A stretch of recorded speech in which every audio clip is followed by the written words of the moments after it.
léegi nag nañu lijjanti ki yoroon caméra sous-marin bi ci biir. non mais. ak nan nga def ba jël suñuy couleur. mais dañoo wax ni ku jël couleur jàmbur joxe non dañoo wax ni ku jël couleur jàmbur jox ko sa jamono. léegi contestation am. Monsieur Thioune. première main yaa ngi nii. Monsieur Dieng wàccal waa mi ngi noonu loxo yaa ngoog. descendez un peu vos bras. Aïcha monsieur Ndiaye loxo yaa ngoog. am ndogal bu am ci kër gi. Je ne veux pas parler.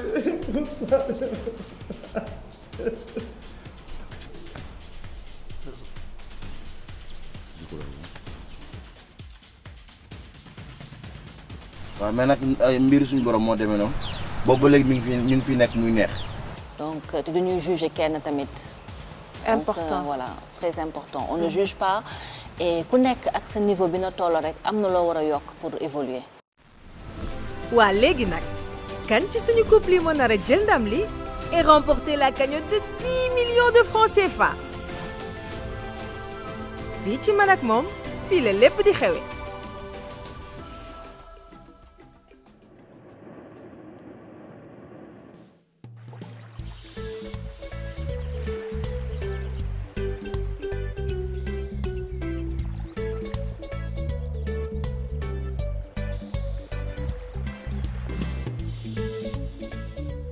Après une journée d'hier très physique pour nos candidats, tey suñu couple yi nag dañu commencer journée bi d'une façon relaxe.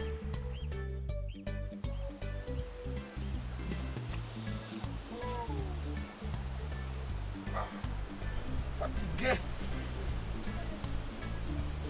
Yo. Tout bon. Mon père. Bad boy. naka morning bi. Tout bon. Go. ana gars yi. waaw instant bi da nga sonn teel nga sonn de. lëngooru géej gi rek laa jël. Badou. di dox rek. mais yaa ngi ko la soxna si. ça va élevage bi xam naa ñu ngi ci biir. di waajal ñëw. di waajal. ah ana yeneen gars yi fi xam nga comme fii c'est vaste. gars yi doon leen sax seen koo gisul rek xamal ne nekk boobu. ci lu këpp waaw. ça c'est vrai. sinon naka matinal bi daal. nii xaw a tàng tuuti comme dab. grand Samy. mais monsieur Ndiaye. ñu ngi lay ziar de Thioune. yaa ngi happy. mbaa la toogee. tout bon. ñu ngi lay ziar baax a baax a baax. naka la ci. alhamdulilah mbaa yéen a ngi ci jàmm. yaa ngi doxal. ñu traiteur. yéen naka suba yi. mbaa nelaw ngeen bu baax. nelaw nañ bu baax. vous avez bien reposé. sa chemise rafet. merci mais namm naa leen de. yaa ngi cool. mbaa yéen a ngi ci jàmm. yaa ngi happy. sant alhamdulilah. mais fii cool na ak brise de mer bi nii. waaw galaw gi tam. air pur. air pur ngay am. maaleykum salaam. monsieur Dia. alors. comment tu vas. ça va. maa ngi lay ziar bu baax. lu bees. naka jamono. ça va. lépp rafet. ah démb di jënti nga ko si biir piscine bi de. oui gis nga de ah tonton. jàppuloo au revoir. ça va. tout bon. ziar. alhamdulilah. naka mu. ça va. instant bi yaa ngi en mos ngelaw quoi. oui yaa ngi essayé yaa ngi essayé ah. Péchu naka suba ji. ça va. ala madame Dia. ça va mi ngi si jàmm. xam naa moom est-ce que nekkul si yoon. ci yoon bi quoi. sinon. ça va mais alhamdulilah. happiness. je pense que démb bleu bi bracelet bleu c'était trop compliqué parce que ndox bi dafa bleu carreau bi dafa bleu. bi ma déparé plongé rek laay jàkkaarloog sa verre. mais li ma la naroon def moo ma jàpp dama la bëggoon saay-saay. ah nga bëggoon jël verre bi nëbbu. dama bëggoon jël sa ñaari verre yi parce que c'est le jeu. dama bëggoon jël man les couleurs yi nga xam ni c'est visible. ma jël ko kaaw leen jël sama couleur dem ñëwaat. jëlaat sama beneen couleur dem ñëwaat comprendre nga. door a génne verre yi rek sànni. mais bi ma plongé ma di dem jeu ndox mi ci biir piscine bi ni ndox mi di doxe doon avec la couleur bleue looloo tax ma am difficulté après. pourtant man boo ma nduuroo man gis naa couleur bi man gis naa rouge gis naa bleu gis naa les trois verts. parce que ñetti verts yëpp gis naa. man nag par parce contre que boobu eggaguñu. man noonu laa def nag Samy. non man c'est nag que noonu laa leen def. man xam naa parce affaire que yi. boobu dama jël kenn ku ci nekk sa bon par chance gis naa ko. non xam naa parce que boobu ñun yeggaguñu yeggaguñu fii. couleur bi nekk ba mouvement ndox ba nga am. mais xam nga man la moo jaaxal sama rouge en fait man dama dugg naa si 3-4 fois mais dama jékki-jékki gis ko nii sama kaw waa ndox bi nii. waaw waaw. muy wàcc sérieusement ma jàpp ko. mooy kon dañ ko door a teg muy wàcc. xam nga am na lu xew si biir te xamul leen ko am na benn moment boo xam ne daam dafa nuuru après mbëkk ma. benn jaxasoo bu gaaw benn jaxasoo bu gaaw. dama leen saay-saaye kenn ku ci nekk nag ma jël basam denc ba pare door a gis sama bas nag ma gisee sama bas ci laa daw yóbbu ko bi ma dikkee ba di jeex sama bas taxul ma delloo seen bas de.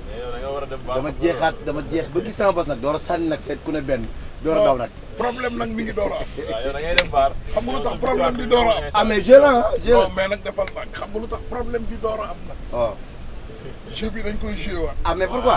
réclamation très bonne question. xam nga lu tax. avant ñuy dugg ci piscine. le moniteur. li mu wax c'est clair. ku ne sa couleur ngay jël. ku nekk sa couleur ngay jël. ak nan nga def ba jël suñuy couleur. dañoo wax ni ku jël couleur jàmbur joxe non dañoo wax ni ku jël couleur jàmbur jox ko sa jabar. léegi contestation am na. waaw mais d'accord mais dañoo wax ni ku jël couleur jàmbur jox ko sa jabar foofu la defet di am. mais man joxewu ma seen couleur man sama couleur laa joxe. non dañu ni kenn du jël couleur jàmbur. ku ci ne sa couleur ngay jël yóbbu. léegi non piscine bi day annulé. léegi moom baar am na parce que moo fi jël boppam. waaw léegi piscine day am. waaw léegi nañ dem vaar léegi nañ dem vaar. bañu ma ñu dem vaar. lu moniteur bi waxoon. avant ñuy commencé ba nekk. sa couleur ngay jël. mais yow da ngaa jël yeneen couleur. yow da ngaa jël suñuy couleur yóbbaale vaar. noo mujjee asta ataaya bi. aw ma barada kaas. non loolu dañ ko di jël. ah waay waay alhamdulilah waay. madame yow tamit ñu sax ba léegi ñu ngi lay laaj. foo féete woon. déet dama ne woon ci kër gi nag. waaw mais man de teew nga de. ah waaw yéen laay jàppale. ni nga def nii def say carax.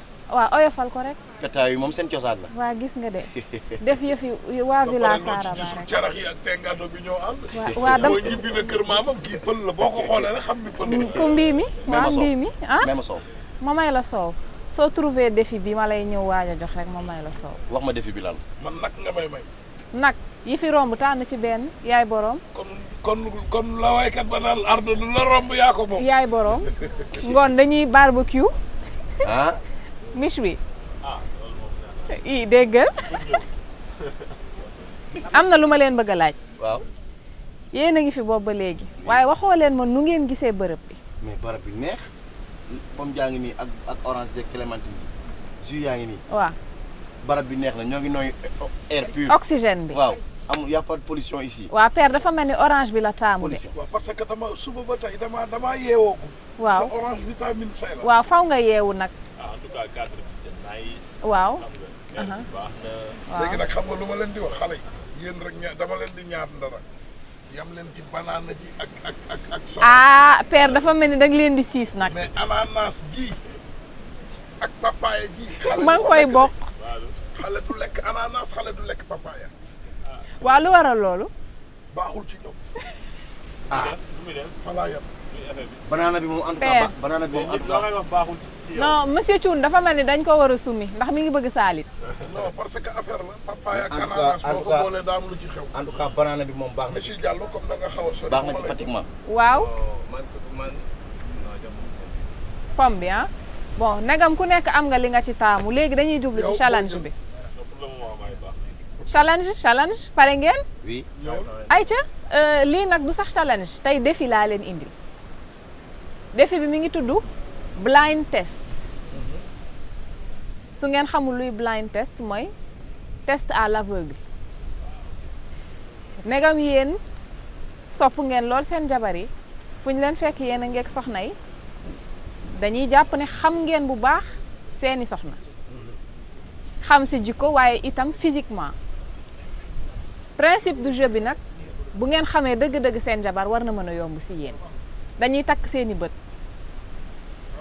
seen jabar ak yeneen ñett jigéen ñëw tàllal leen seeni loxo ngeen war a xàmmee seen loxo jabar kenn ku nekk ci yéen nag bu trouver loxo jabaram di nga am cadeau tey amul mise ay tey dañ leen di jox ay cadeau bu ngeen trouver seen loxo jabar am ngeen cadeau soit séance de massage ak seen jabar ci spa bi wala manucure pédicure ak seen jabar tey moom noonu lay demee tey dañoo indi ay cadeau ba neex na leen. bien sûr waaye massage bi nag xale yi comme mag buur juum leen rek may ma massage bi wala ñu massé ma soxla si xanaa loolu du leen wàññi dara dama leen di préciser dara ku ne xaj na ci massage bu yéen ñëpp bu ngeen trouvé yéen ñëpp mën ngeen dem ci massage wala pédicure manucure. xanaa loolu man ngeen ko. père demal man de musuma gis nii père demal de man mais yéen lu seen problème. mbaa dañ laa teg bët. en tout cas daal grand bi moo teg bët boppam parce que lépp moom moo ko bëgg. non père demal loolu dafa loolu par galanterie la. waaw père demal. père bàyyi nañ lépp jël nañ la may la ko demal ñu massage duñu bàyyi lépp waaye massage mën nañ la ko may. déet mais nag père a kay may boppam ndax bu trouvé loxoy madame Thioune nag wax dëgg yàlla moom mooy tànn. non loolu moom bul sonn. waaw koo àndal ñaar fukki at yu teg. waaw loxoom nag man ma ko xam. kon jeex na kon jàppal ne fi mu ne bu dee wóolu nga sa bopp jàppal ne massage gaa ngi lay xaar. challenge bi leer na nag ay ku si xàmmeewul sa loxo jabar fooy fanaan tey da laa xamul.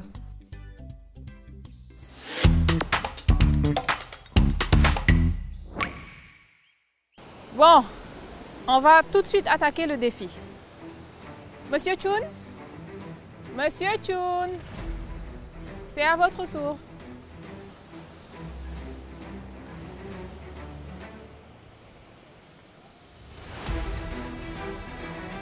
ñëwal nii jàkkaarloog man. Voilà monsieur Thioune comme ni ma la ko expliqué sànq damay takk bët yi après femme yi défilé sa kanam nga laal loxo yi voilà. C'est bon? Ok. Aïcha. Tourne.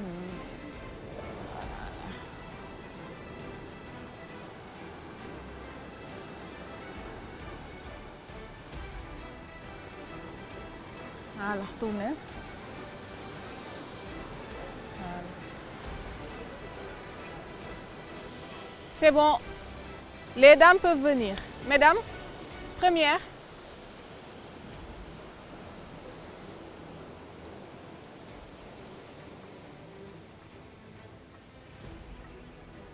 Du moom demal. Deuxième. Je rappelle que vous gardez vos mains bien raides. Voilà mi ngi noonu agsi na beneen a ngi nii sa kanam wàcceel loxo yi tuuti rek nga daj ko. Du moom demal. Troisième. Les mains bien raides voilà. Du moom. Prochain.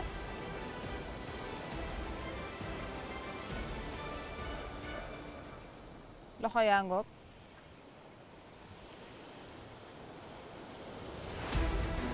Moom la, c'est sûr. Certain. Ok, on va vérifier. Ah, monsieur Thioune a trouvé. Donc, prochain. loxo madame kay du ma ko jaawale nag. J'appelle à présent monsieur Dieng. Monsieur Dieng. Oui.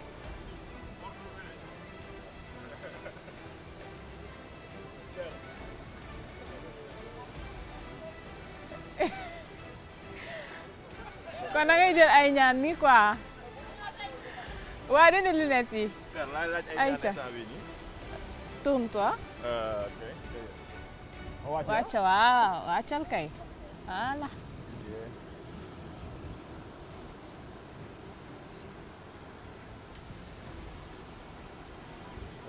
Ouais, tourne-toi.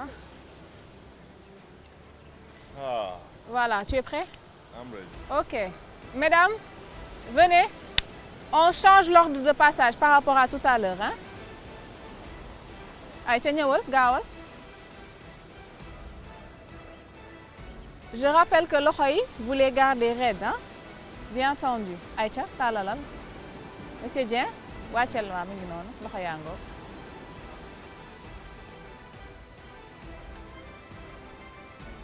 Du moom demal. Prochaine. Aïcha.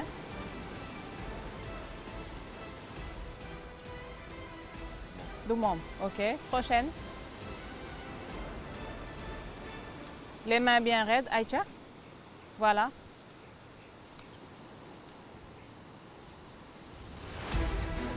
Hein? Moom la. Vous êtes sûr? Certain? Ok, vous pouvez enlever le bandeau.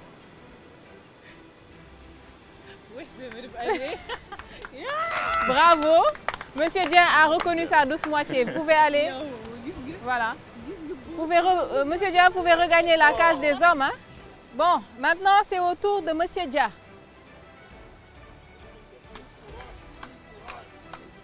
Ah, encouragé par ses acolytes. Ouais, mais dafa mel ni galaaj bi si monsieur Thioune la nekk parce que léegi kuy passé rek jaar si monsieur Thioune jël ay ñaan c'est comment?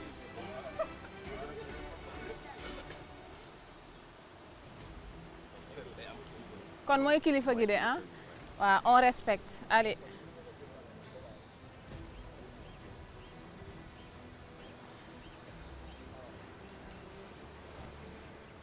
Bon. Vous êtes prêts? Ok. Il faut baisser la tête pour... Voilà, comme ça. Mesdames, vous pouvez passer. La première.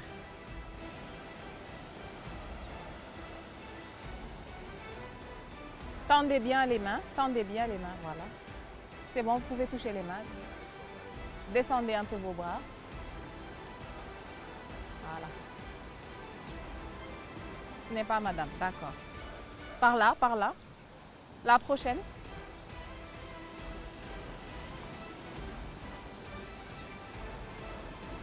Alors?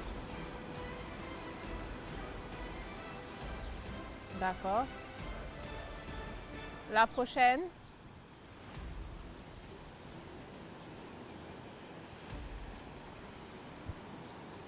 Allez-y. Encore plus haut, voilà.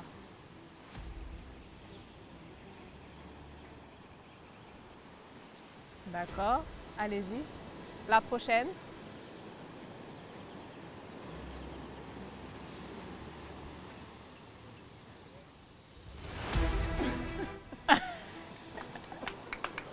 Bravo. Bravo, Monsieur Dia, qui trouve. Maintenant, la pression va se retrouver chez Monsieur Ndiaye. En fait, je dépense très cher pour Pour nettoyer les mains de ma femme. Normal que vous reconnaissiez, hein? Waa léegi nag wax ji cooli mooy Monsieur Ndiaye tey bu trouvé wul loxo jabaram nan la war a demee Monsieur Ndiaye. mooy suñu kilifa te moo wane yoon. ay ca bopp.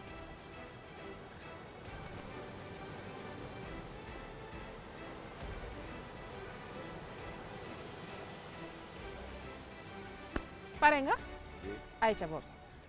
Mesdames, première. Aïcha, Monsieur Ndiaye, loxo yaa ngoog.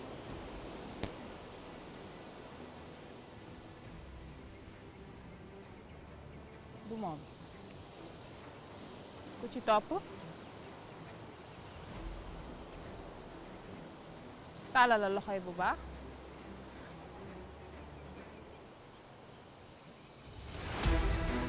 Ah, bravo. Bravo, nos 4 messieurs ont tous retrouvé. Ils ont tous reconnu les mains de madame. Donc vous avez tous les 4 droits au cadeau du jour, à savoir des séances de massage au niveau du spa. Ah, waaw góor sama gars yi, ils ont tous gagné leur challenge.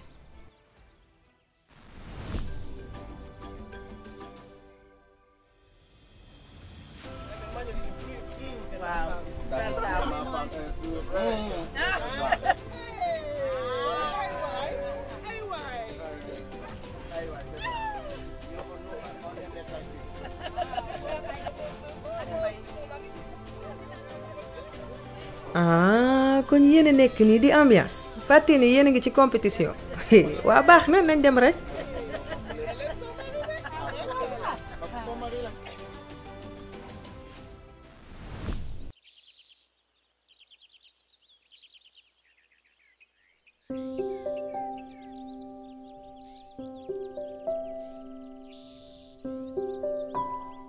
Après 4 jours dans la villa, les couples profitent d'un bon moment de relaxation pour defaraat seen yaram avec un bon massage offert par la Villa Saraba. Dinañ ko soxla nag ak challenge yu tar yi nar a ñëw.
ku may seen nii waa kii du Cheikh mujjee naa lijjanti ataay bi de ci njaayee ni ak ñoo bari pexe.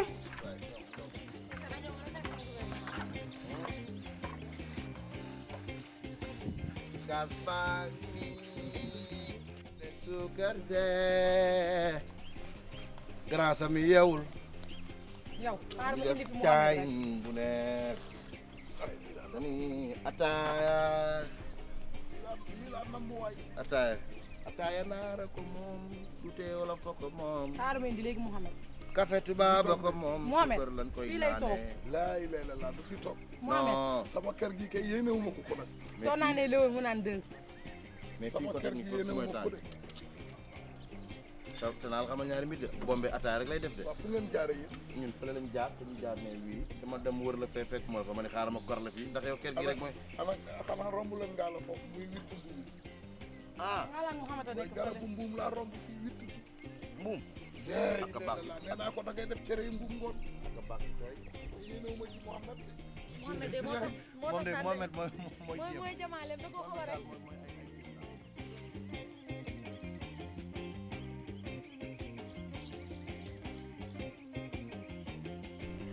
Alors que ambiance bu neex mooy daw ci villa bi une mauvaise nouvelle va venir tout chambouler.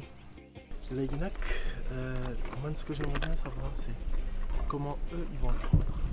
J'aimerais savoir seen cohésion seen esprit de groupe bi fan la toll.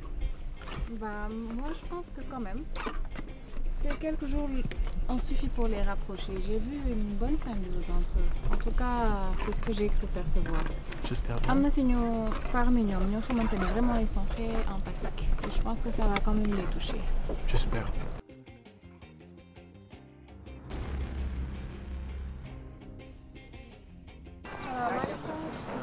na ngeen def. chez madame Cissé. Oui.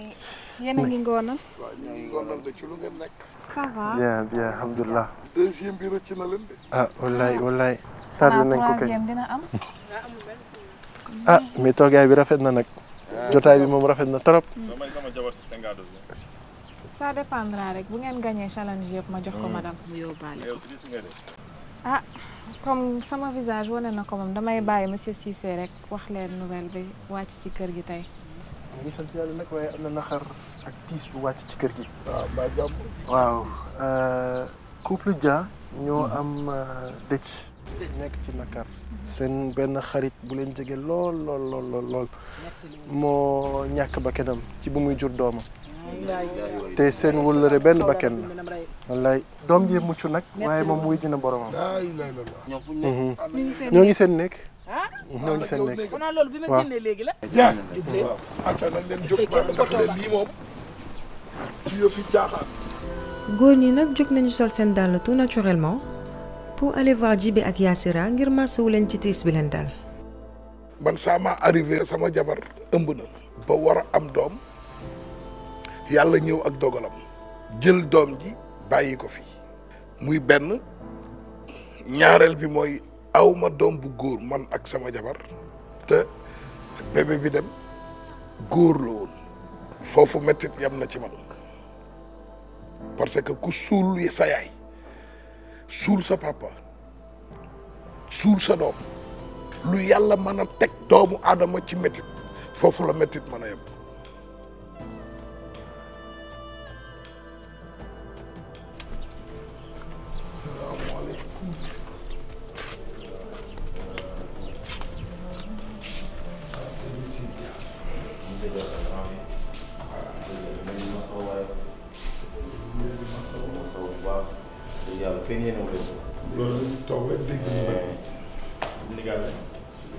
léegi nii lañ ko yëg léegi nii. Madame Dia Massa bu baax waay. J'ai reçu un texto d'un ami. Après, je l'ai rappelé aussitôt. Parce qu'on n'a pas tout le temps nos téléphones. Ça s'est passé le matin. Moi, j'étais en train de me préparer et j'ai vu Djibril sortir avec son téléphone. Il ne m'a même pas prévenu. Je lui ai dit où tu vas, il m'a dit j'arrive. Et il a duré tellement longtemps. J'avais un doute. Je me suis dit il y a quelque chose. J'ai erré dans le jardin, j'ai fait des va-et-vient. J'ai pris mon courage à deux mains, je suis allé voir ma femme. Et à la minute où il m'a dit on a perdu quelqu'un, Moi, je voulais partir. En fait, c'est même pas... Je ne pensais plus ni à la compétition, ni au couple, ni à la production. Je ne pensais à rien. Je voulais tout simplement quitter les lieux. Inna lillahi wa inna ilayhi raji'un. dañ ko yëg léegi rek gannaaw samay jóg leen ñu dem fa kooku moom buñ toog sax di xaar. waaw lii la yàlla dogal sànq bi ma leen gisul laa leen di laaj waaye kii dafa ni woon peut-être da naaj comme li naaj bi tàng yéen a ngi tëju di dal mais ndeke nouvelle bi moo am mais lii la yàlla dogal nit moom ku dul may sa bopp loo am sante ko yàlla bi ko yàlla di indi tàgguwul ma sàmba tàgguwul ma dem ba bu koy jëlit du tàggu kenn di wasin indi doom ji des fi ndey ji dem yàlla rek a man loolu. On a perdu un être très très cher à nous, avec qui on a partagé beaucoup de choses depuis presque 10 ans maintenant. C'était une femme formidable, une femme qui s'est battue avec son mari. Elle était une maman, une femme forte. Elle était adorable, tout simplement. Mère de 2 adorables petits garçons, pleins de soleil et de lumière. Et elle était en train d'avoir son 3e enfant et les choses se sont pas bien déroulées puisque au réveil, elle n'a pas survécu. ku sañoon boo juree sa doom da nga koy teg sa dënn dégg ay jooyam jigéen ju ne loolu ngay ñaan yàlla kon boo ëmbee juróom-ñeenti weer di am doom yàlla ñëw ak ndogalam jël la bàyyi fi bébé bi non kuy nit rek war na laa metti ak koo mën a doon. Billaay Père Samy, ah c'est vraiment triste. bi ñoo fi nekkandoo ensemble donc di dund mbégte nekk ci ay concurrence yi diire peut-être si benn foo boo xam ne nii lu ñu def la pour bégal suñu bopp bégal suñu ay jabar tu vois après peut-être am na si benn nouvelle boo xam ne nii xaaruñu ko woon bu wàcc dañ leen di masawu rek bon comme père sax moom am na man aw moon pour jël parole bu baax mais juste di leen masawu yàlla la daal yàlla moom mooy joxe dund moom moo koy récupérer la donc c'est la vie. xamuñu leen ñoom xamuñu ñu miinuñu ñun tamit miinuñu leen ñu bokk lu ñu indee ci kër gi fii ñu àndandoo di ko def ñoom nag bu loolu dalee ci seen kaw dañuy mel ni ñun ci suñu kaw la daal parce que ñun ak ñoom ñoo bokk pratiquement lu ñu fi indi waaye ay ñun ñëpp ay jullit lañ di ay doomu aadama te jullit du yéene lu ñaaw wala lu bon moroomu jullitam moo tax bi leen loolu dalee ñu bàyyi ñun lépp lu ñu doon def arrêté liggéey bi yëpp dem fa àndandoo en masse dem seeti leen massawu leen siggil leen li nga xam ne moom la ñu digaale waxtaan ak ñoom jéem leen a defal wax leen ni leen rek ni leen àddina nag nii la day naqari ak di neex ñu ngi leen di masawaat bu baax encore une fois. yéen ñi nga xam ne yéen a ko ñàkkit yàlla na yàlla may xolub muñ. metti na lool vraiment waaye ñu ngi bokk ak yéen tiis wi. amiin waaw dañ ñaanal xolub muñ. waaw yàlla moom du tëj bunt du tëj fenêtre xëcc rido du ko def bu la xañee lii rek da lay jox lee bu la xañee lële am na leneen lu mën a dencal li nga wax la te sama sëriñ dafa doon wax naan buñ la annoncé nouvelle u dee balaa dara xew na nga def 20 basmala ak benn def 40 xul walla tëju ko ayatul kursi yu yéene ko ku dem ay jullit lañu nag loolu la fi maam yi bàyyi ñu defal ko ñaan ngoogu yéene ko yàlla xare ko àjjana ba li mu fi bàyyi yàlla taxawal ko mu dëgër. Je ne veux pas parler.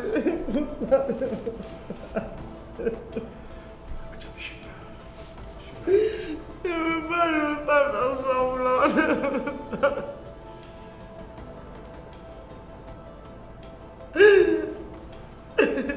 Je suis désolée. Je ne peux pas faire semblant. Arrêtez de filmer. Yassira est visiblement toujours affectée par la mauvaise nouvelle. Et pourtant, Djibril mi ngi koy jéem a defal te li ko dal nag ñëpp la metti tey daal villa bi xol yi neexul.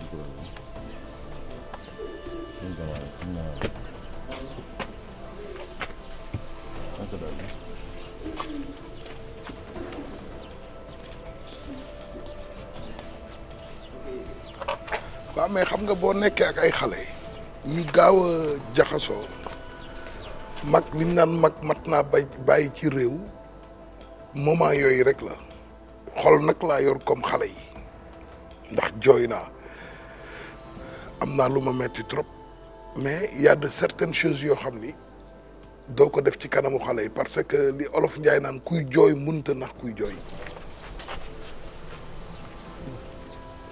en dehors de artiste la wala siiw na nit yi xam nañ ko genre boo ñu bënnee deret mooy génn comme tout le monde comprendre nga donc gënuñu nit ki nga xam ne simple personne bi dox la ci mbedd bi quoi.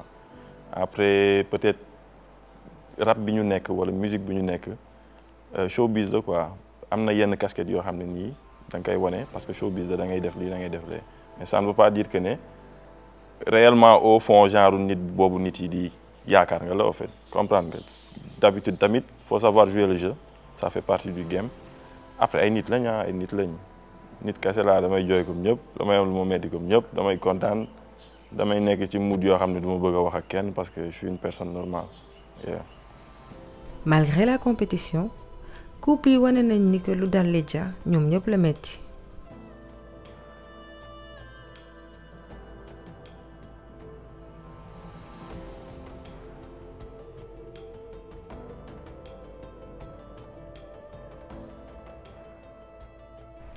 Ndogal bi metti na torop et les Lydia sont en train de discuter avec la production pour xool ndax dañu eggali aventure bi wala dañu ñibbi. C'était quand même fort hein, dans la chambre de Madame Dia tout à l'heure. Ouais. C'était émouvant. Wow. J'ai été touché, j'en ai même perdu les mots. Ah, franchement, man, j'en avais les larmes aux yeux.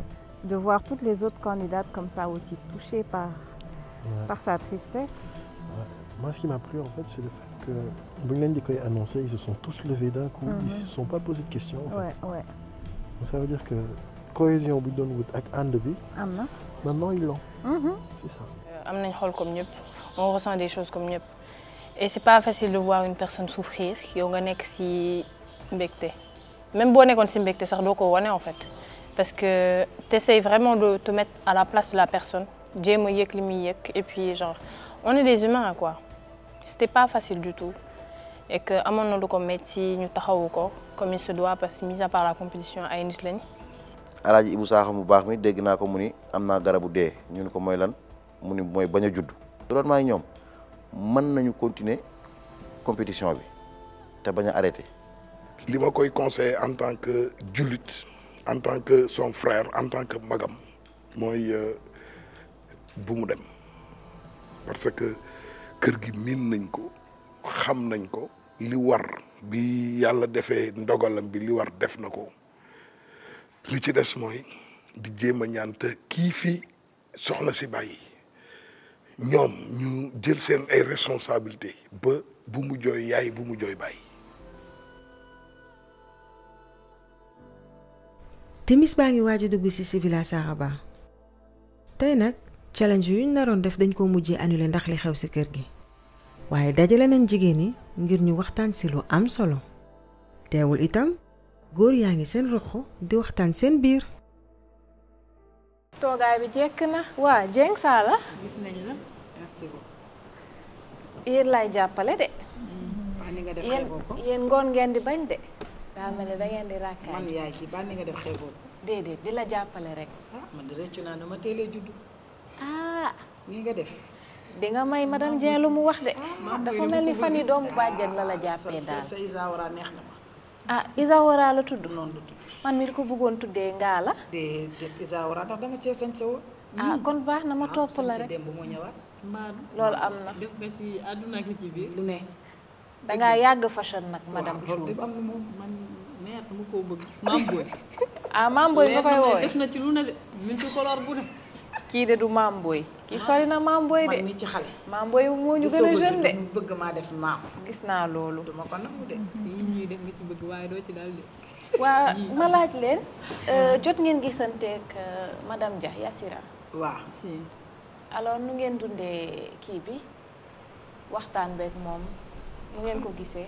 xanaa nag di am naqar tey rek nag dëgg yàlla naqar lool ndax fan yëpp ñun ñoo toog di kaf di ree ba démb ci guddi ñoo nekk di kaf di ree ñu yeewu même ñoo ndékkendoo sax xam naa dafa dem ndékki ba pare dem këram rek ñu wax ko nouvelle bi xam naa ci yoon wi waaw heure yooyu la nag ci côté heure suba gi côté suba gi noonu lañ ko yëgal mais ñun nouvelle yeex nañ koo yëg ndax man fi may maamoon ñu ma invité woon tey ñoom buur ak sama goro bi laa invité woon ñu añ bay naan ataaya naan ataaya sax ba pare rek ci ngeen yegg si man laay wax kii nouvelle bilaay moom dal xaritu Yaasira bi mooy mortalité maternelle liñ naan jigéen buy ñàkk bakkanam di joxe bakkan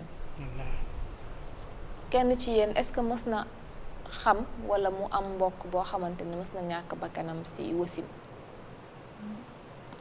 ah non mais c'est des choses yoo xamante ni dafa metti c'est très très très dur ouais mais ñuy ñaan yàlla mu umpuñu ay amiin suñu bépp mbokk parce que metti na torop loolu rek moo mat a ñaan mais yàlla baax na loolu rek moo mat a ñaan mais nag dafa metti ci ñun olof mais li yàlla wax ci alxuraan dégg naa ci ustaas yi ñuy wax ku ko yàlla jëlee ci bu am doom metti na nag mu bàyyi fi doom di dem waaye dégg naa fa mu jëm moo dàq fii mu jóge macha allah macha allah nekk na loo xamante ni tubaarkàlla du taxaw fenn waaw yàlla bu ko cat ciitu bàmmeel amiin amiin waaye nag metti na ci ñun ñi nga xamante ne daf ñoo bàyyi ak doom waaw te kenn xam yow madame Ndiaye loo ci xalaat waaw li ma ci xalaat mooy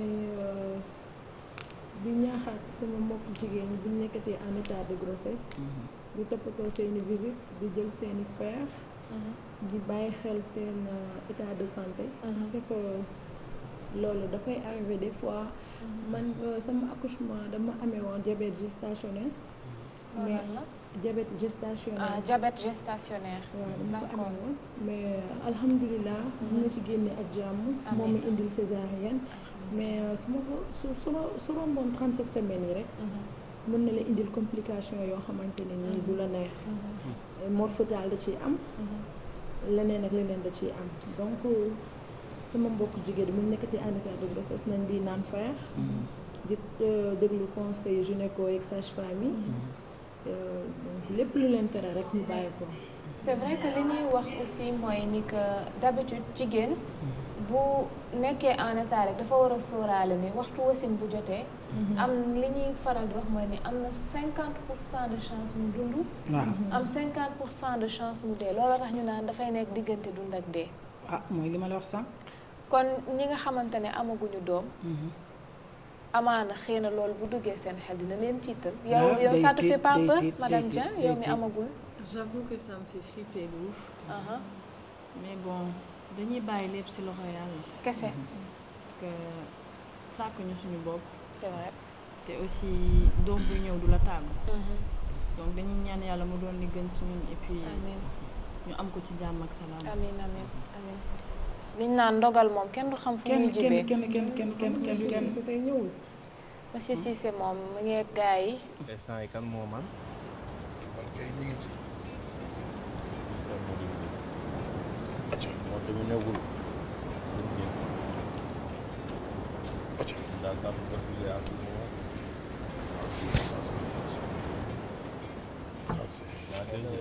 ça c'est damay beese waay ah mais yéen a ngi ci carte bi ñu ngi yoon ci carte bi maa ngi koy bëgg a rey yaa koy gaaj waaw yàgg na mais peut-être chaise la quoi super maa ngi ñëw d'accord Elles sont en train de parler avec Kira, qui est une spécialiste conseillère conjugale. On est dafa ñëw fekk si leen pour waxtaan ak ñoom ci mbirum xam-xam ak astuce su jigéen maanaam ni ñuy téye seen i kër ni ñuy séy ak seen i borom kër di échangeante seen i fem seen i xam-xam mais en fait loolu day tax ngay xalaat est-ce que góor ñun réellement ñun sax ñun góor dafa war a am fem ci biir kër jigéen mais animation kër góor a ko yor ndax borom kër gi mooy ku góor gi am na am na góor ñoo xam ni seen animation su kër seen ambiance su kër ñoom ñoo ko yoroon seen bopp. si je me permets mën naa la jox exemple ci kenn dem si yàlla Thione Seck kal na ko yàlla yërëm Thione man bu ma daan dem këram bu ma jàddee ci koñ bi bu ma xoolee buntu kër gi rek dinaa xam ne mi ngi fi wala nekk fi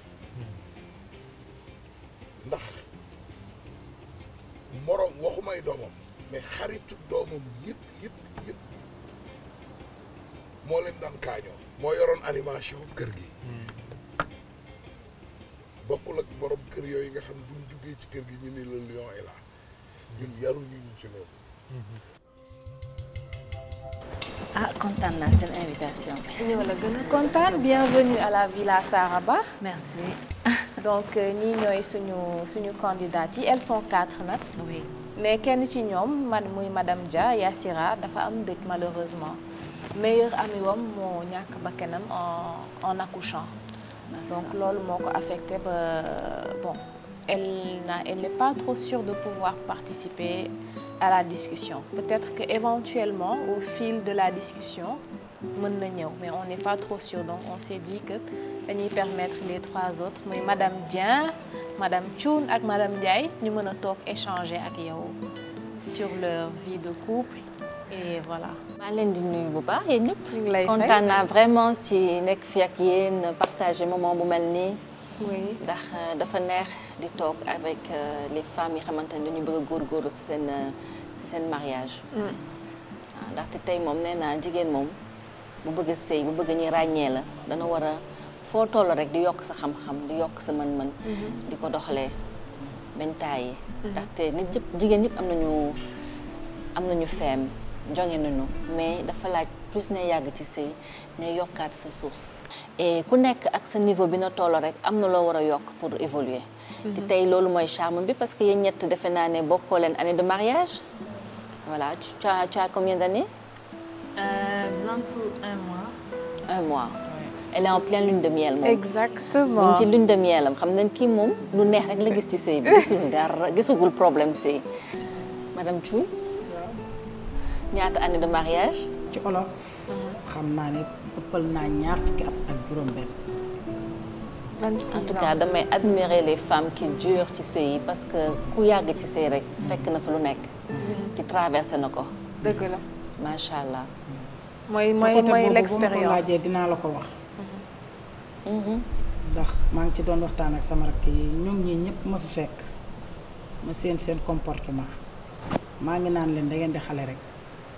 waaye dañuy départ. ñun jaar nañ ci. yaa ngi ci niveau. waaye dëgg la beeg yooyu ngeen def ko piano fu ne doo leen gis dara ñu ngi ni toog. boo gisee tout à fait dañ ciy am expérience macha allah may wax maam yu neex yooyu nga xamante ni dama ko paase te jot jéggagu si moo tax mënuma topp fu mu ne nii. non mënuma la topp bëgg ma di ko wax fu ma jaar ba ni ma mel ak papa Sane. mooy tax may wax souvent jigéen.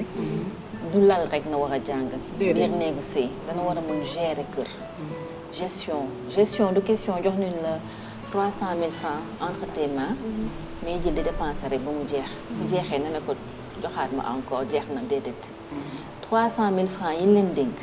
dinañ war a góorgóorlu ba dépenser 30 jours yi ak 250. wala ak 200 wala 300 yi mais day dem ba fin du mois doo laajte dara. lu manqué yow na xool ak sa yaay. nan lay def ba mottali ko. Voilà Madame Dia qui nous rejoint, notre 4e candidate. Yassira. Ça va, ça va mieux, merci. Yassira, je te présente Kira, notre coach en gestion de relations de couple. J'avais décidé d'arrêter, mais en passant dans le grand salon le soir, j'ai vu la discussion avec coach Kira et les images parlent d'elles-mêmes. On était très soudés. J'ai même réussi à rire un peu, donc Franchement, l'hospitalité, le soutien était présent. Le plaisir est partagé. J'entendais les éclats de voix. Je me disais, mais qu'est-ce qui se passe dans la Villa Saraba? En tout cas, très enchantée. Merci. Je prends le train en marche, donc j'écoute. Voilà. J'ai beaucoup de questions de toute façon. Voilà, donc c'est bien, ça va te faire changer un peu. Deuxième phase bi ban moment lay tàmbali. Moment yi nga xamante ne yaa ngi constaté que yaa ngi ñaan sa jëkkër lu bari te mënu ko satisfaire. Et léegi nag les deuxième phase de chaque personne. Il y a des personnes nga xamante ne seen deuxième phase c'est au bout de 1 an de mariage. am na ñeneen nga xamante ne c'est dès de 6 mois de mariage. Pourquoi? Parce que ñoom amuñu woon moyen bu ñuy marié woo. Donc on peut dire à partir de 6 mois ils commencent vraiment à ressentir les problèmes. Parce que là moom lu ñu la doon may lu ñu la doon bégalee comme cadeau de mariage yeeg di la invité di la yombalal ay doo moomee yooyu yëpp duñ day jeex. La réalité vous rattrape. La réalité commence. am na ñeneen 2 ans ñoo xamante ni seen i jëkkër dañ leen di testé. Ok. dafa am ay tests yi nga xamante ne ci bu ñuy courtiser lu ñu la koy def. pour xam est-ce que tu vas être la bonne épouse. demain. da ngay séntu duñ lay séntu pour xam di ko ko jox di ko ko jox di ko jox ba mu xëy jàpp datam ni kii fii lay commencé xool bis bu ma banqué ba bis bu ma amatul. loolu tamit. sama mag yi il faut ñu dolli ci xale yi ndax. yàq bi leen di yàq. dañ leen di wan ni leen du wéy. du wéy kay. dëgg la pour léeg-léeg da ngay xëy. ki la doon jox. mënul dëkk ci di la jox chaque jour. bu ma xëyee aye. tàmmal naa ko sama bopp bu ma demee ci poche am fekk ma fa dara may jox sama bopp dépasse. waaw. su ma demee keroog la sama ay di gën a neex. et puis lu ñu tax tamit loolu di gën a yomb ci famille géwël yi c'est que c'est des grandes familles. Oui. C'est des grandes familles dañuy teel a gis ay expériences yu bari di toujours ñuy dalal seen xel. mais dal bu sincère dañu lay wane et puis dañuy gis sa magu yaay wala sa yaay nu muy doxalee. donc soo màggee par force danay jaar ci loolu. ñun géer bon mun naa ko wax parce que ci laa nekk mooy ant ak griot ak géwél dañu ci tàggat. doon ay ndaw ñu di fekk suñu kilifa yi di ko véhiculer ak soxna yi nag vraiment ñun ñoo leen di mottali ci sensibiliser leen ci dalal leen ci defal leen waxtaan ak ñoom ba ñun ni ñu bëgg ñoom ñu mel ko ñoom ñu fekk si ñu ci parce que ñoom tamit ay jigéen lañu ñu dénk ñu leen mais nag ñu jaar ci kër gu mag gi balaa ñoo dem feneen passage obligé la waaw bon c'est très important parce que man sama jabar man nii may waxee ak yow nii ci kër gu mag la nekk. li tax géwél yi sax souvent may ñëwaat ci loolu ñu leen koy gën a bàkkee yow da ngay am contentement nga jëndal sa jëkkër offrir ko cadeau comme li mu gën a bëgg nga defal ko maanaam loolu sa sag la. 2 da ngay def loolu pour sa doom. parce que dama mës a waxtaan ak sama yaay mu ne moom bu fekkee da ngay jëndal sa jëkkër ay yére yu muy sol. day tax sa doom am sutura. ba pare nit ñi dañ koy bëgg. ndeysaan donc loolu secret la yoo xamante ni dañ koy partagé. c'est très important ak suñu moroomu jigéen ñi dañ koy bëgg di ko partagé. li na wax ni dafa soulever un point aussi bu xamante ne jeunes filles bàyyi leen ko bu baax dans vos ménages. lépp loo leen di def yemul sa diggante yow ak sa jëkkër. soo tey danañ di bëgg seen doom tekki danañ bëgg seen doom réussir nañ yaakaar ni mu réussir fan lay jógee yemul rek li nay génnee sa poche pour fayal ko jàngam wala solo ko les habits de tendance wala dëkkal ko ci quartier résidentiel du loolu mooy tax seen doom tekki li tax seen doom tekki mooy yéen seen bopp jëf beneen di jëf muy dem ci seen jëkkër muy dem ci seen kër goro muy dem ci seen voisinage fi neen dëkk tey de plus en plus damay gis ne ku nekk danay tëju sa appartement nangootoo wax sax bonjour à ton voisin dëkkaale dafa am devoir bu la ci war tànnoo ko lépp lu xamante ne tànnoo ko dafa ñëw sasu ci yow bàyyi leen ci xel bu baax nañ xam noo leen koy ménager. là c'est biir règle bi parce que ba ma tàkkee jabar avant ma koy yóbbu si appartement sama kër daa ko indi ba pare lu tax ma def ko parce que dama xamoon ni sunu waa kër dañu amul ay exigences. mais aussi dama xamoon ni aussi que soo teelee yóbbu sa jabar ngeen dund yow ak moom kese bis boo leen amee problème seen problème yi njëkk a am yoo xam ni mooy fondement relation bi kenn du ko régler yéen ñaar a koy léegi jéem a lijjanti seen biir alors que ñaar ñu xuloo pour ñu juboo keneen bu si duggee si lay gën a yomb yaakaar naa wóoruma mais yaakaar naa noonu la demee et je me suis rendu compte que man su ma daan parce que góor la en fait ñun ñëpp ay góor des fois dañuy yeewu mer kii ma tàng su ma yeewoo mer génn sam pap défense am lay donc après ma ni non fii moom colle naa fii moom c'est mort. li tonton Samy di wax dafay dikkaat figure kilifa bi ci biir kër gi régulateur bi. exactement. Elle avait une question. Je suis très patiente. Oui, j'allais venir à toi justement, mais je voulais la laisser d'abord développer. Justement, voilà. Maintenant, on va t'écouter pour ta question. Oui, alors je pense que chacune s'est présentée, c'est ça. Donc je vais m'y coller en 30 secondes. Donc moi je m'appelle Yassira Madjigan Dia, Madame Dia, et je suis mariée depuis bientôt 3 ans. Je peux dire aujourd'hui que je suis une Sénégalaise. Je ne suis pas née ici, mes parents ne sont pas sénégalais, mais je pense que je fais partie pleinement de cette société. Et justement, je vous écoute depuis tout à l'heure. Je ne sais pas si j'ai raté le début, mais alors je prends le risque de prendre la casquette de la soi-disant féministe. Pourtant, je ne suis pas une féministe comme celles qui vont se dénuder. Je pense que chaque femme est une féministe, mais que chacune l'exprime à sa manière. Mais en fait, j'ai envie de vous demander, Kira, où est l'équilibre entre ce que la femme doit faire et ce que l'homme doit faire pour l'aider à faire ce qu'elle doit faire? Ça, c'est ma première question. Et ma deuxième question, c'est en fait, on a eu une discussion autour d'un feu où chacune a parlé et il y avait la même chose que j'entends là, c'est que ñun xale yu jigéen yi voilà et pourtant si jamono yi c'était bien, mais pourtant et là je prends ma casquette de compétitrice, c'est nous les couples les plus jeunes qui semblons les plus proches et mon mari a vécu des épreuves difficiles et c'est mon kilifa, c'est vraiment mon kilifa. Hier comment il s'appelle, le comédien faisait des petites blagues, voilà. Ça doit dominer. Non. Quand il fait comme ça, j'ai peur. Mais ce que je veux vous demander, c'est est-ce qu'on ne peut pas avoir un équilibre aujourd'hui ou est-ce que vous conseillez les hommes? Oui, je conseille les hommes. D'accord, parce que j'ai l'impression que tout le poids nous revient à nous. On doit mettre les bim-bim, on doit mettre le churaï, on doit faire les bons plats. Oui, d'accord, mais qu'est-ce qu'on a le matin? C'est goudigi, maintenant pour nous, def. Mais si soube, le nous am. Donc si, en fait, je profite de vous pour tous les gor.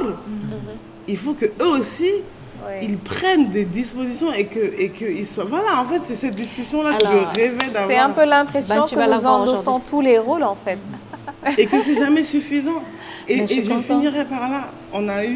J'ai eu à parler dans ma famille et j'ai regretté le jour où j'ai dit que ma mère a eu 2 AVC. Mais je le redis encore, ma mère a eu 2 AVC parce qu'elle a beaucoup mouille. Et je prends ça sur son chemin, je mouille. Il y a des fois où mon mari il fait des choses où vraiment ça m'agace, mais je mouille.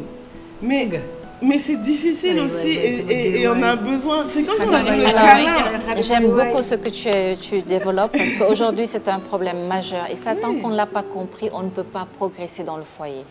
Franchement, il faut qu'on comprenne les bases du foyer. Pourquoi on est rentré dans le foyer? À la base, ce n'est pas la femme qui va taper dans la porte d'une maison pour dire à un homme « Viens, je te marie ». Vous êtes d'accord avec moi? C'est l'homme qui est venu, qui tape. Donc c'est l'homme qui vient avec un besoin. Et nous avons dit qu'on est à la hauteur de ce besoin pour le satisfaire. Vous êtes d'accord avec moi ou pas? Pas à 100%, mais... góor mooy ñëw fëgg ci bunt ne dama bëgg jabar. Dan ma doy yow pour nekk sama jabar.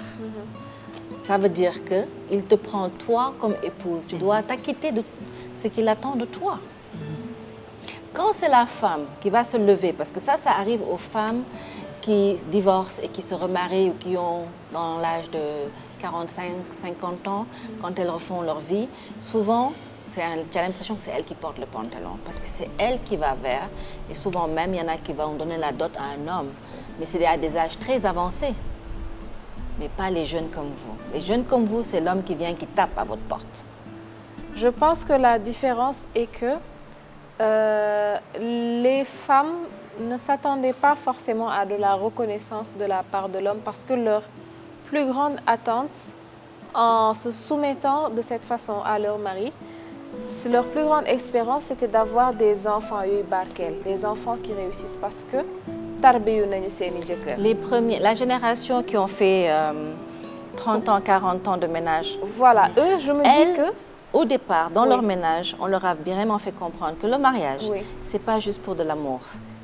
C'est pour la réussite de son foyer. Et la réussite de son foyer, c'est que les enfants réussissent. Chérie, ay choix la.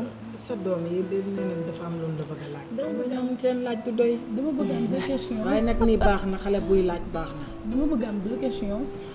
benn bi dama am ko ma doon waxtaanee un jour mu ne ma jonge dafa ànd ak tuuti xaalis. parce que des fois tey nga bëgg jëkkër jëndal sa jëkkër jesner amuloo ko foo koy jëndee. nga jëndal ko wax. boo amul loolu. wax sa bu rafet bi ak peese bi boo ko amul mais boo ko amul. nga bañ koo def bu guddi jotee nga. déglu leen ma rek. mënul tontu sama question ndax xamul nekk sama xel. mënul tontu sama question ndax xamul nekk sama xel. nga bëgg un jour décorer sa nekk. amuloo moyen. waaw nga jëndal ko lay. yaa ngi dégg nañ déglu question am. du la déglu eggale comme des fois nga bëgg def décoration sa nekk. nga laajte ko mu cher trop. amuloo ko. deuxième nga bëgg ko jëndal parfum de luxe. amuloo ko. des fois nga bëgg ko offrir ay cadeaux comme jour anniversaire am. amuloo ko. pas xaalis parce que lépp du xaalis. loolu question boobu dama koy laaj souvent dama koy dégg parce que nga bëgg ko defaral yenn plat yi. moom mu jox la 1500 dépenses. nga bëgg ko ci jëndal ginaar jëndal ko ci n'importe quoi. te amuloo dolli bi. ci koo xamante ni xëy gontul te tamit yaakaaru ko fenn. loolu tamit kooku jongeem nan la demee deuxième question bi. dama koy defandoo comme temps bi bariwul. yow daal c'est très bien, je suis contente hein, parce que ça c'est vraiment des problèmes pour les femmes. Les niveaux yi bokkuñu li mooy intéressant. lan mooy deuxième question bi. ok deuxième question bi dama bëgg a laaj est-ce que ñoom ñi di def séduction bi. est-ce que ñoom dinañ am wujju ou pas. est-ce que dinañ am wujju. ah donc ça coach moo ci mën a tontu. yow dana jóge ci famille. sa famille dana amoon ay mag. am ay magi góor ak magi jigéen. am rakki góor am rakki jigéen. yàlla mën na leen dimbali ñoom ñu am situation. seen situation war nañu la may on est une famille sénégalaise ñun ñu xam mooy jàppalante. c'est pas parce que dana am jëkkër que amatuma droit may la dara. am na jëkkër mais terewul dana bokk duñu bokk deret. su problème taxawee ba taxaw ñun ñooy ñëw sa mbokk taxawoo. donc tey ñi am priorité ci may la mooy ñi na dëkkal mën na sax yàlla dimbali la am parents yi féex des fois du ñu la lemal xaalis may la may boobu ñu lay may moom nay dajale di ci bégal sa jëkkër def ay ambiance yi xamante ne yow sa bopp sax dañ ciy profité du rek pour sa jëkkër mais yow foofu ne tibb pour indi liy neexal couple dañuy wax ne lu ceeb neex mais soo ci yokkee saf-safal yooyu décoration yooyu c'est un plus xaalis boobu mooy jëriñu loolu noonu na koy amee. loolu du wax pour wax kii waxu anniversaire lay waxu xale lay wax. non dama li dégg loolu dañuy yeete rek bàyyil bu nit dee wax nga cof ko dangaa wax lu am solo ñu di leen yee danga ne bu anniversaire am jotee ak loo ko war a terale jàmm ci biir néeg ku ne xam na ko soo amul jàmm ngi ci biir néeg ba guddi jotee am na loo xamante ni boo ko defalee moo dàq parfum ak xaalis xale boo koy wax danga koy wanale yoon ay yoon la ay yoon parce que bii dañ ko dollil yoon parce que nit ay yoon a am su ma yorul xaalis ak bu ma deful anniversaire nit jëndul ginaar jëndul beñe te bu guddi jotee la muy waxtaan ci noppam bi moo dàq lépp ci àdduna. wante nag du mu nangu na jàppee ne anniversaire rek la waxewu ko rek ci sensu anniversaire ñoom duñu bëgg fu ñu toll ci bëggal seen jëkkër yi. mais en plus sax mënoo sax moo tax ñu defale loolu mais point bi na wax am na solo ndaxte man dama koy jox aussi comme femme jigéen moo taral ba yem de. yow làmmiñ bu neex. moom laa leen di wax plan bu neex. jógewul rek jënd bagage wax naa ko au début. du bagage na ko wax bu neex. wax ju neex la jël lu màgget na sàppali ko. si néeg noonu na koy bëggee. mooy li mu wax. ok sama beneen question bi balaa ma ko. bon on a 5 minutes ah. ok naka la jigéen mën a def ba tey jëkkëram. nu muy téye jëkkëram dafa bëri fànn lii am solo nañ xam ne. xanaa xamoo man tey bu ma doon jigéen góor takk ma man nopp ko bëgg yàgg ak moom bu ma takkee première des choses du ma sax jël sama jëkkër di ko def sama xarit damay dem takk yaayam def ko sama xarit rek tu es sauvé wala papaam góor ay waajuram rek la gis nga góor tey ñu takk la man sama jabar suñu premier contact man ak moom xeex ma dajji armoire bi dajji lal beeg yooyu ne ko c'est fini prends tes bagages et sa papa dégg coow li génn lan la sama mani ko xolal ba nañ ko régler man ak yow génn ci paa bi génn naa kër gi dem mais le soir bi ma ñëwee maa ngi fekk sama jabar teg reer bi ma ñëwee sama papa dafa ne ma ñaar mooy mën a nekk kii sama doom la comme ni nga doone sama doom may nga ko baatam da nga koy may baatam may ko mais yow yaay génn sama kër mais moom fii lay toog ba beneen jëkkër fekk ko fii tàgg ko fii mu dem comprendre nga xam nga kon doon na avocat boo xam ni mënoo wër ndomba paa bi mënoo ko def lenn xale jigéen yi bu ñu muusee parce que këru famille yëpp sa jëkkër sax mënuñ ci tàkk mais ku ci am xel te muus bu la sa boo amee jëkkër ndeyam di dund demal bootu ci ndeyam doon sa complice su yaayam tu es sauvé non ñoom dañoo bokkut ak ñoom dara même ci idée sax bokkuñu ko ak ñoom fi ne nii ñu ngi toog fii nii di waxtaan bi mi ngi intéressant ba nga mari détail yi kenn ku ci nekk yaa ngi ci gis sa bopp ñoom ña nga fay toog fi ne nii boo demee dañuy waxtaane ñoom lu dara lu ñee seen jotaay bee ay wax yi jigéen rek la ñuy waxtaane te fekk boobu ñun ñu ngi xool ñun lu ñuy def pour xam bu baax fan la ñuy teg suñu tànk dans le couple du lal kese yaa ngi koy téye ci néeg yaa ngi koy téye ci kër ñooy téye kër la bonne gestion il faut na nekk dans le même tempo baa na yokkal ko niveau nit ku nekk am na rêve fu mu bëgg a jëm soit na découvrir ko ne œuvre ci kër gi pour nañ egg foofu am ñoo xam ne ñu bëgg seen kër mel ni hôtel comme ni ñu mel nii seen kër nii la war di mel toujours bien rangé ñuy rénover di beesalaat couleur yi kon boog yaay liggéey ba am loolu mu xam ne yow mat na sa place. Peut-être avec des couples qui sont bien, des gens qui s'occupent bien. Alors ça n'a rien à voir, tout le monde s'occupe bien. Non, je veux dire, au lieu de me comparer à des couples métis, est-ce que c'est pas... Qu'est-ce que vous en pensez? Bien sûr, je vous pose la question.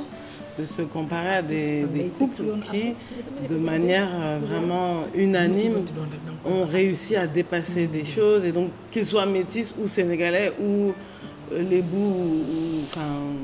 Très souvent, il y aura toujours des petites différences. Moi, j'aime bien, et de plus en plus dans mes recherches, dans mon travail, parce que mon travail, c'est les recherches tout le temps, on n'arrête pas.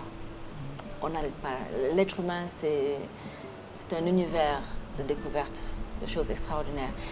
Et j'ai fini par comprendre pourquoi certaines communautés, quand ils voyagent, ils sont toujours entre eux. Entre eux. J'ai remarqué, même les couples métis, sénégalais, européens, ils vont aller fréquenter des milieux pareils pour être à l'aise. Parce que quand ils sont dans un milieu typiquement sénégalais, ils ont une manière de voir les choses et parfois, ils sont offensés. Et des deux côtés, hein, s'ils vont dans un milieu que de blancs, la manière de voir, de parler, ils sont offensés. Vous êtes mixés deux cultures différentes qui s'associent. La modernisation et la mondialisation a fait que nous pensons qu'on est tous pareils parce qu'on s'habille de la même manière. Nous tous nous exprimons en français. Mais crois-moi, c'est insuffisant. Il y a encore des petites choses qui viendront. Je ne suis pas d'accord. Ah, on développe? Je ne suis pas d'accord du tout. On n'aura pas le temps. On n'aura pas le temps. Le mot insuffisant pour moi, man, man, non, ne mettez pas ça sur les autres, d'accord. Mais franchement, vous avez une volonté, c'est magnifique d'apprendre et de vous faire accepter, de vous intégrer. Ça, c'est votre personnalité. Vous faites partie des exceptions, tout simplement. Ah, je suis Les gens, voilà, tu te donnes vraiment à 80%. Il y a des femmes qui se donneront qu'à 50%. Ils aiment toujours te dire, ah mais moi je suis comme ça. Tu dois t'arrêter parce que moi je suis comme ça, je ne peux pas dépasser ça. Et là j'exagère, mais c'est vrai que dans ma famille, j'ai des personnes qui sont aussi mariées à des Sénégalais ici et qui disent « Oh, mais comment tu fais pour accepter ça? Moi, je n'accepterai jamais ça. » La majorité vraiment te diront plus ça que comme tu le fais. Tu as une positivité extraordinaire, tu aimes vraiment t'intégrer. Là, quand tu parles, j'ai l'impression plus que tu es sénégalaise. C'est parce qu'elle a une incroyable capacité d'adaptation, en fait. Voilà, c'est vraiment une Sénégalaise parce que tu dis vraiment, tu as accepté d'accompagner ton mari, de le suivre. Je dis que c'est moi qui suis venue au Sénégal, donc c'est à moi de vraiment faire plus de pas. Donc c'est ça. En tout cas, waxtaan bi neex na trop, mais bon, le temps qui nous est imparti jeex na. Semaine bu jot. waaw. war na ni invité sama mag bi. kon da ngeen bëgg coach Kira di ñëwaat de ah dina leen neex. xale yi fii ñu toll nii tembe. C'est trop court. jar na ñu wutal leen bés. léegi xam ngeen nu ñuy def da ngeen di bind seen i questions yi ngeen am vous aurez tout le temps. xanaa ñoom gone yi. waaw. Bon, mais il y a encore des questions. yow sa ordinateur la. man moom na moom ma nu koy xateeti jaarul koñ bi. man moom na ma dara. waaye sama waa kër ñii. waaw dëgër na lu bopp. waaw nanguwul kenn yedd leen. maa la koy wax ndax déjà li fi sama mag ji wax rek yéen ci suba tey yéen a ngi may topp naan ma ni ngay def ak tonton Sami lu tax tonton Sami nekk ci sa wet lu tax tonton Sami lii tonton Sami laa xam nga lu waral lool bàyyeeg lépp xel du doy nag ma bëgg ñuy bàyyeeg lépp xel góor kenn du ko topp ba mu sës ci miir ba boo ko toppee ba sës ci miir ba bu dóoree boppam bu nàccee yaa tooñ sa bopp mooy li may wax rek danañ war a xam avant dès le début du mariage lu tax nga dugg ci sëy bi kii dafa dugg pour sëy nee na moom xam na ne problème du ñàkk laaj ma fu ma jógee te problème taxu ko ca yonent ba laa jóge sëy si fii xotti sama kayit télé baa ngi may dégg ñëw sëy si kër Soda Mama mu ni maa ko fi def keneen koo waxoon démb proposé naa ko nee naa ko bu la ni woon guddi yii jugeel France nga ñëw fi xotti sa kayit doo ko def maa jóge ca nabi xool sama waajee ma xam ne sama kayit gi duma ko ñàkk maa ngi ni ànd ak moom di lippi lam faaya li ma ci neex nag ku nekk yaa ni woon sa morom nag dàqoo ma ko ndaxte nag ku ci nekk nag mënoo bàyyi sa morom waxante dëgg nan def ni ma def ku ci nekk dañu am des clés l'homme a ses clés la femme a ses clés dina toog merci ne s'ennuie pas à côté d'elle avec sa façon de montrer son amour. Oui. Autant de façons que de personnalités. Il y a plusieurs façons, mais dans toutes les façons, croyez-moi, restez des femmes séduisantes et des femmes intéressantes. Vous savez comment on est intéressante? Elle sait se rendre intéressante. Elle sait se rendre intéressante par ses manières de bouger. Elle sait se rendre intéressante parce qu'elle offre vis-à-vis de son partenaire. Soyez des femmes intéressantes. Elle ne vous demande pas d'être comme elle dans ses manières, mais elle vous demande de faire les mêmes efforts qu'elle se donne. Elle se donne des efforts. Et vous, dans votre manière, donnez-vous des efforts. Dans vos manières de faire, donnez-vous des efforts.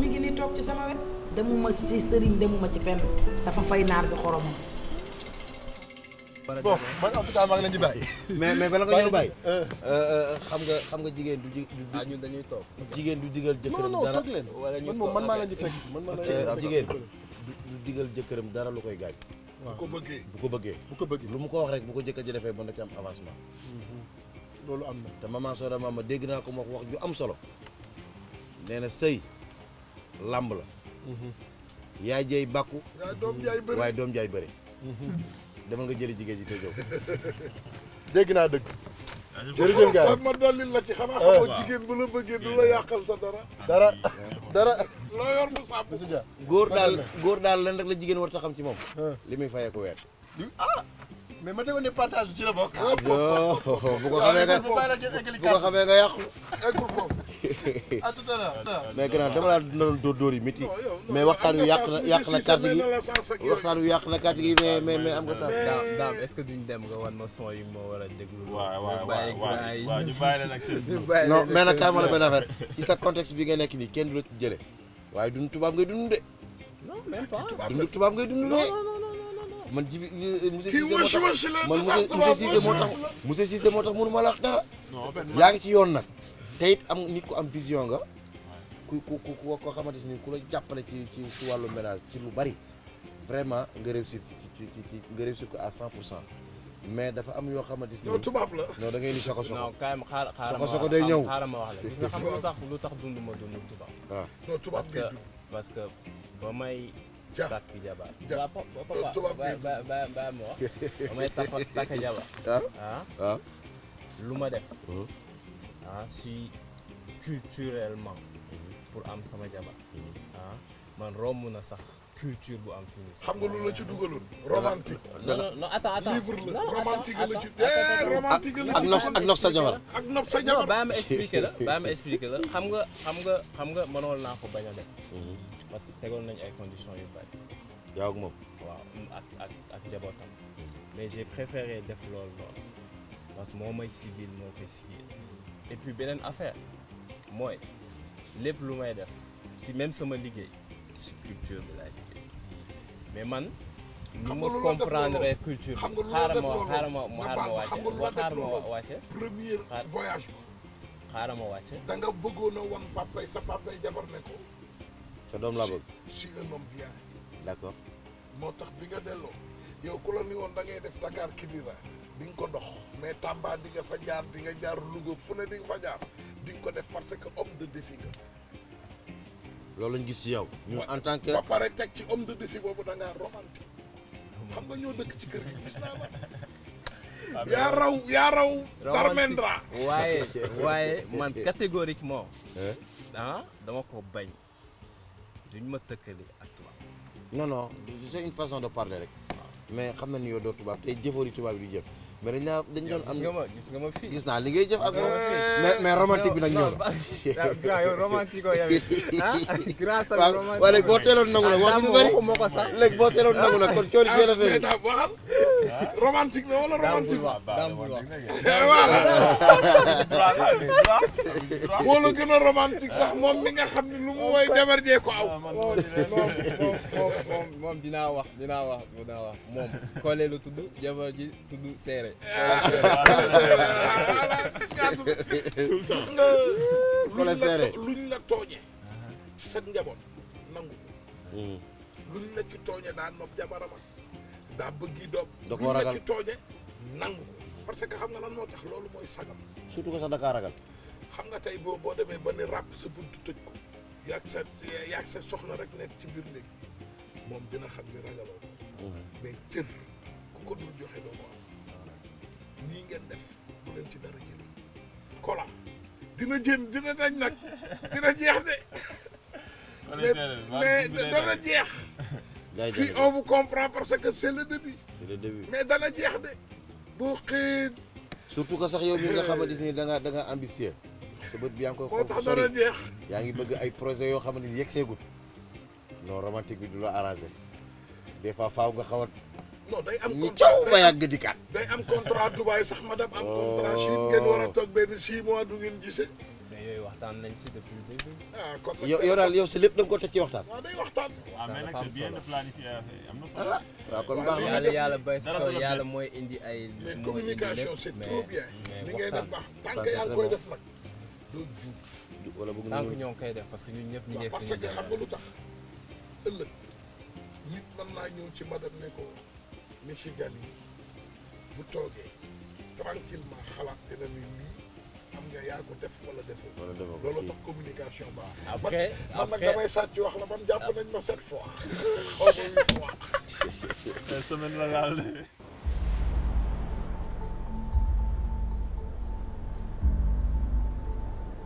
Et oui, comme dans toutes les villas, il y a de bonnes et de mauvaises nouvelles. Aujourd'hui, ce fut au tour de la famille Dia, plus particulièrement Yassera. Elle s'est réveillée avec une mauvaise nouvelle, mais heureusement, malgré toute cette compétition, am nañu soutien au couple yi nga xamante ne ñoo nekk ci villa bi kenn ku ci nekk bi nga yeewoo da nga jubal directement ci biir néeg bi témoigner ko sa sympathie sa compréhension ak li nga xamante ne moom ngay yëg par rapport à cette mauvaise nouvelle. Ça a chamboulé tous nos programmes. Mais jeexul. Le soir, on a eu la visite d'une très grande dame qui a pu détendre l'atmosphère. Yéen a ko gisandoo metti woon na torop mais alhamdoulilah tout s'est bien passé. Mais c'est pas encore fini. Tous les jours, il y a de nouvelles surprises dans la Villa Saraba. Donc demain, c'est un nouveau jour.